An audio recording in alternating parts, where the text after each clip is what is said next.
Rule number 2 is treat yourself like you're someone that you care about. See, I read this piece of work by Jung a long while back. It was a meditation on the injunction to treat your neighbor as you would like to be treated, something like that. And what Jung pointed out, which I really liked, was that wasn't an injunction to be nice to other people.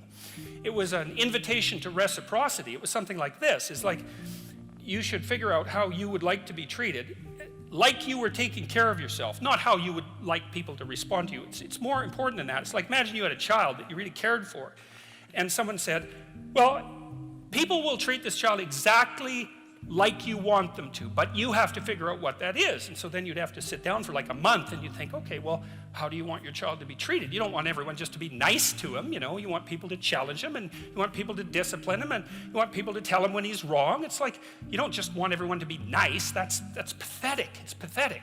There's no challenge in that. And so, well, you want to treat other people like you would like to be treated. Well, then you have to figure out, how would you like to be treated? Well, you'd like people to fawn all over you and just lay everything at your feet. It's like, no, that's not something you'd wish for someone that you were taking care of. Then there's an additional problem, which is, it's often the case that people will treat other people better than they treat themselves. That happens extremely frequently. So one of the things I pointed out in chapter 2 was that if you have a dog and you take him to a vet and the vet gives you the prescription medicine, you'll go buy the medicine and you will give it to the dog and you will do it properly.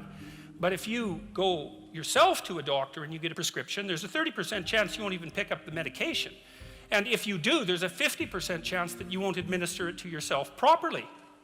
And so I really thought about that. When I first came across that statistic, it was another one of those little facts. I thought, what the hell's up with that? It's like, you'll do it for your dog, so obviously you'll do it for something you care about, and you're conscientious enough so you'll actually do it. So like, why wouldn't you do it for you? Your dog likes you, you know, even your dog would rather that you did, but you don't.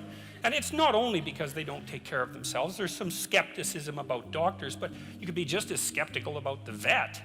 So it's a deep meditation, I would say. And what I've done with these rules is they're very simple rules, and they're kind of comical and tongue-in-cheek in some ways. But what I've tried to do is like pull them apart and show what's underneath them, and to go down as deep as I possibly can. And in rule 2, it's a bit of a meditation on why people don't like themselves very much. And I think there's 2 reasons really, and one is that we're fragile and damageable and imperfect in multiple dimensions all the time, and that often just gets worse.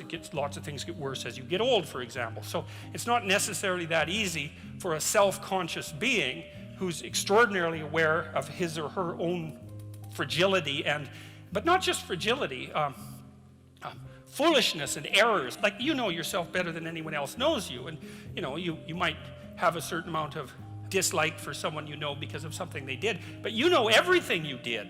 Jesus, that's a drag, man. You know, you have to carry that along behind. It's like, really, I did that, you know? And then, so there's that. It's like you're weak and kind of useless and prone to temptation, and you know all those things, you know, that just shouldn't be that way. And then you're also capable of pretty vicious acts of malevolence, and so you also know that about yourself. And so it's a real existential question for people. It's like, why the hell should you take care of something as sorry and wretched as you are? And that's really what the chapter is about. It's, first of all, yes, you're pretty useless and terrible, but so is everyone else, and that's actually an existential problem, right? And what I mean by that, it's a problem that every human being has always had and always will. So it's not just you. It's a universal problem. And there's an answer to that. One of them is to love the sinner but hate the sin. It's something like that. Despite the fact that you're not all that you could be, the proper attitude to have towards yourself is the attitude that you would have towards someone that you genuinely cared for. And that it's incumbent on you to act as if you genuinely care for yourself, just like you would act towards someone that you actually cared about, some other person. And so it's a reversal in some sense of the golden rule, right? And it's a discussion of why that's necessary. And also, more than that, it's a discussion of why you have a moral obligation to do that.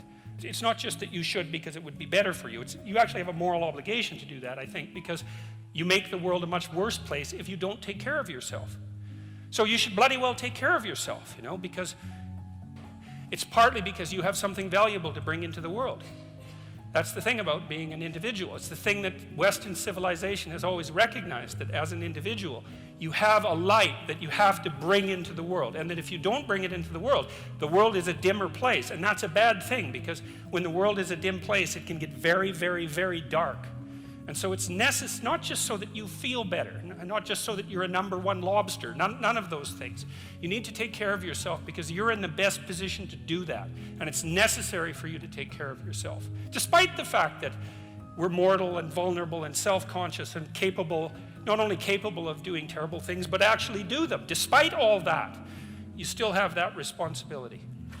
Regardless of your inadequacies and your malevolence, which, I'm sure you have many inadequacies and no shortage of malevolence, just like everyone else. Regardless of that, you have a moral obligation, so that would be a responsibility, to assume that despite all evidence, that there's actually something of intrinsic worth about you, and that as a consequence, you're duty-bound to treat yourself like that is true.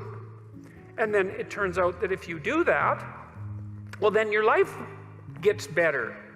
And I don't mean happier exactly, although I would say it gets happier. I mean it gets richer and more meaningful and deeper and more worthwhile, and you become more educated and you become wiser, and you treat yourself with more respect, and you're a better model for other people, and you're a better father or better sister or better mother, whatever it happens to be. And you're less ridden by that guilt that gnaws at you and shame that's there otherwise saying, you're not what you could be, you're not what you could be. And that's a hell of a voice to get rid of, and it's certainly not one that's easy to ignore. So that idea that there's something divine, let's say, that resides within you of ultimate worth, even as a philosophical statement or a psychological statement rather than a metaphysical statement, it seems to be a precondition for establishing properly harmonious relationships with yourself. Man, that's worth thinking about a lot, You could think that in some sense you just own yourself, because people do kind of make that claim, especially when they're trying to justify, for example, their right to suicide, that, it's your life, it's your body, you're yours to do what you will with. And if that was true, well, then it would seem to me that life would be a lot more straightforward, because you would just tell yourself things that you would instantly obey and believe. So first of all, you'd tell yourself all the things that you were going to do, and then you just run off and do them, which you don't, obviously, because it's much more difficult than that. And then you'd also say, well, enough of the guilt and the shame and the negative emotion and the disillusionment and the vengefulness and all those things that make life hard. The self-recrimination, it's like, what the hell do we need that for? And if we're masters of our own destiny and owners of our own fate, then why can't we just command to ourselves that be dispensed with? And that doesn't work. I've never seen anybody able to do that. So, you can fool yourself for very brief periods of time into thinking that might work, but it doesn't work, and that's strange. And this is one of the reasons I love the psychoanalysts, because they were really the people, apart from the religious types, who figured out that whatever you are, you're not a unitary spirit that's under your own dominion. You're something like a loose unity of a multiplicity of spirits, many of which are doing their own thing, which you're striving to bring into some form of unity. But even that unity isn't something that's under your control in any real sense. It's a unity that has its own nature that you have to exist in relationship to. And I would also say that that's one of the things that keeps people's feet firmly on the ground, because otherwise it's easy to become egotistical and narcissistic.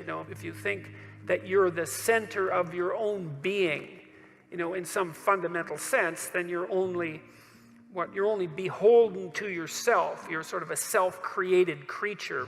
Perhaps you could think about it that way.